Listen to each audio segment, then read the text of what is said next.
Practically every guitar demo we do on this channel is tested through a variety of classic tube amps, modelers and software plugins.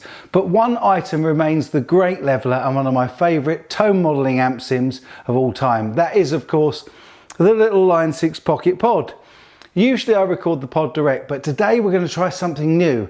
How will it sound into the loudest clean Marshall amp ever and an incredibly capable 12-inch aluminium speaker?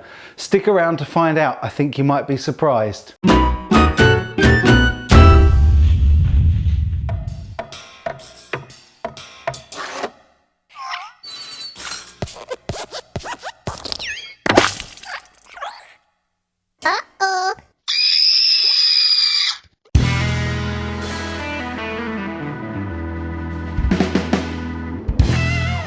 Before we get started today, I'd like to say a well done to all 45 of you who found my latest Easter egg. As soon as we get to 50, I'll be in touch with you all with your prize. I know you're going to like it. To ensure we get there, I'm going to run the same Easter egg somewhere towards the end of this video as well, in the hope that the final 5 of you will find the egg. Don't forget to post in the comments as instructed if you do. Also, you have to be a subscriber to win the prize too. So if you're not yet, it can't hurt to subscribe, and now there is an added bonus too. Okay, on we go to our topic today, and I think you might be really surprised later in this video at the results of today's test, and I'm really excited to hear what you think of the tones of the Pocket Pod through a rig that would be loud enough to gig with. I love the little Line 6 Pocket Pod and always use it so that my amazing regulars on the channel can get a good idea of how guitars I demo sound relative to each other.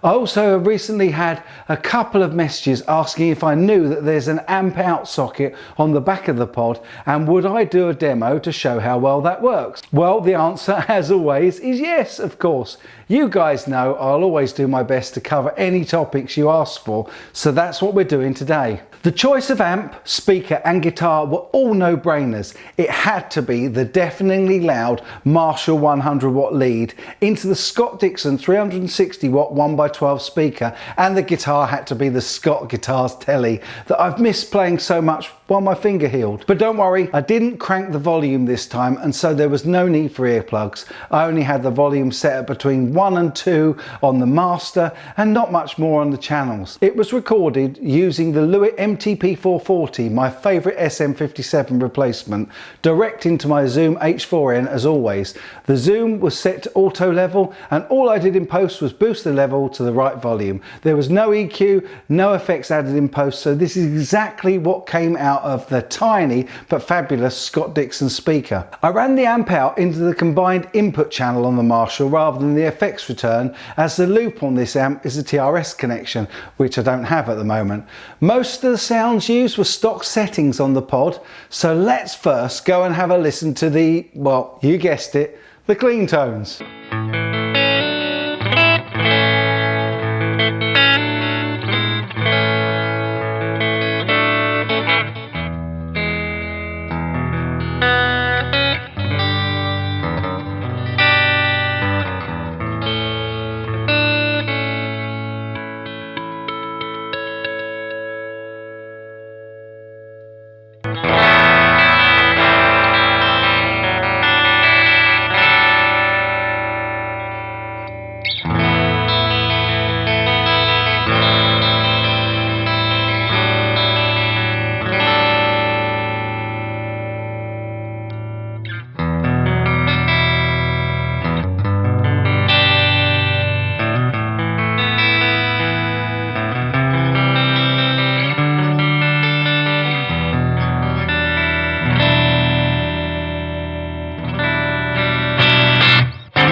I was very pleasantly surprised at how good this setup sounded for the clean tones. The Marshall Lead 100 is such a good pedal platform, and by mixing the brighter channel with just the right amount of the deeper, darker channel too, I was able to get a really nice balance across the tonal ranges. Please let me know what you think in the comments section below. I love to hear what you think, and as well as reading every comment, I try to reply to as many as I can too, so make sure to leave me something down there. Okay, next up were the crunch tones. Let's find out how they sounded.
Honest, I was not quite as impressed with the crunch tones as I was with the lead tones and the clean tones coming out of this amp that we've already heard. I think it may well be because for me crunch tones always sound better driven at volume, and I was playing at bedroom levels for the sake of my neighbours and my own hearing. I think pushed a little bit more though, and the crunchy tones really sound good and certainly fine to gig with when in the mix with the rest of the band. What did you think? Would you gig with this rig? It's easily loud enough, and with the incredibly lightweight Scott Dixon cab would be a really portable and easy rig to throw in the boot of your car.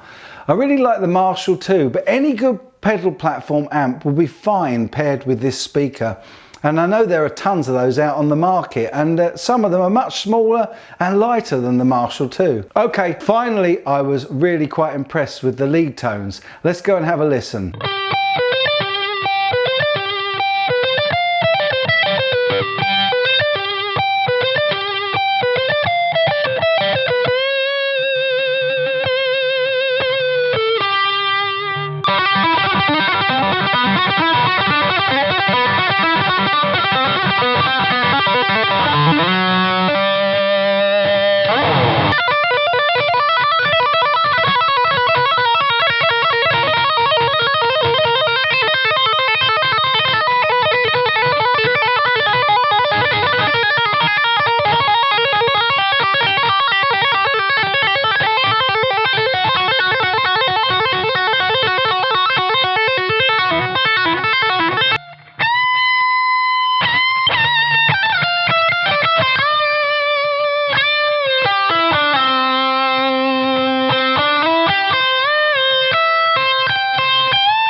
Well, I for one really like the lead tones, and I thought they may well have been the most usable of all through this setup. Of course, it doesn't really matter what I think. What's important is what you guys think, and I can't wait to hear. Before I give you my final thoughts, if you've enjoyed this video today, please give me a thumbs up, and if you haven't, feel free to click that thumbs down button twice.